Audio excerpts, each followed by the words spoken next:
these gentlemen to fight across the world, and we're not giving back for their service, and especially for those who live their lives.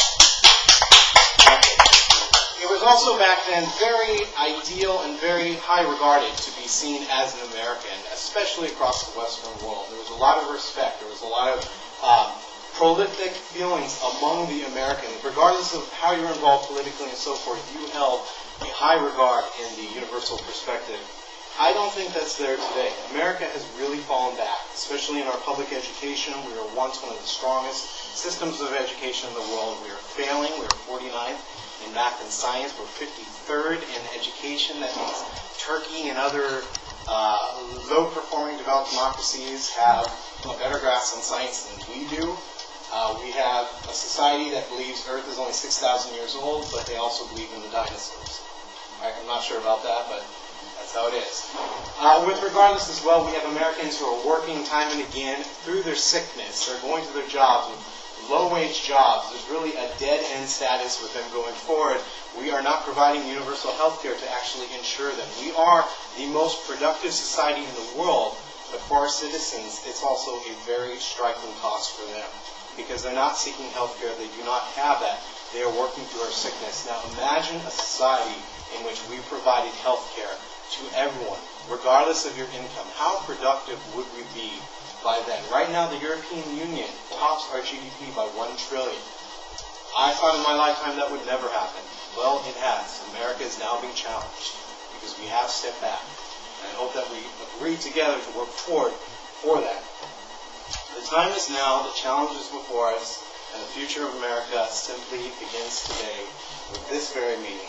Today I announce to you my candidacy for President of the United States and believe that bold solutions for change and re-equipping America with the promise of a better tomorrow, re-equipping us with American ingenuity, re-equipping us with the promise that we will be the global authority and the world leader as we once were, is out there.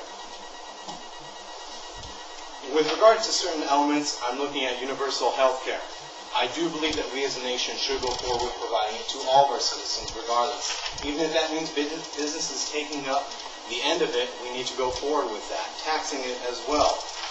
With regards to revitalizing the economy, increase the federal minimum wage. We need to make sure that our individuals actually have a quality of life from their own federal government. 1 minute, Senator. What was that? 1 minute, Senator. Okay, with my Rural Recovery Act, I'm making sure that small-town America, make sure they are revitalized through their businesses, through their education. Speaking of education, abolishing No Child Left Behind. It is a true failure, standards-based education.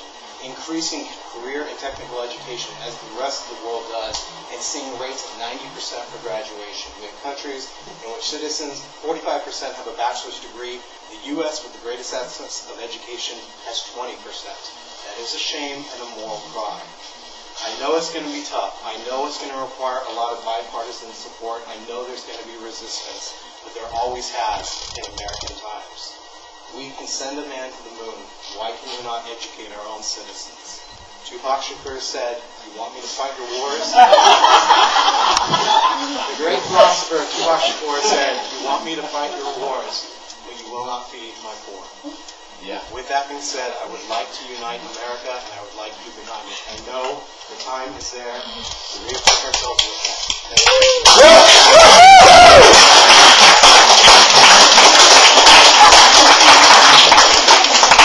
All right, we'll take questions from the press. Please identify yourself and your organization. They'll direct it to the appropriate person. Jessica. Hi, I'm Lawrence Shimonic. Stand, please. I'm Lawrence Shimonic from the New York Times and the op-ed. I would just like to know what each of the candidates' position is on immigration. Okay, I guess I'll try. With regards to immigration, it has been entertaining the idea of amnesty and so forth for current immigrants, especially if they've held a 10-year status here, they do not have a record as well. I support a strong worker exchange program with the incentive of going forward and making sure that they are promised a good life at the end of it, and they will be promised the ability to stay here in this nation. Right now, on their worker visa, they actually are given a time frame to go back afterward.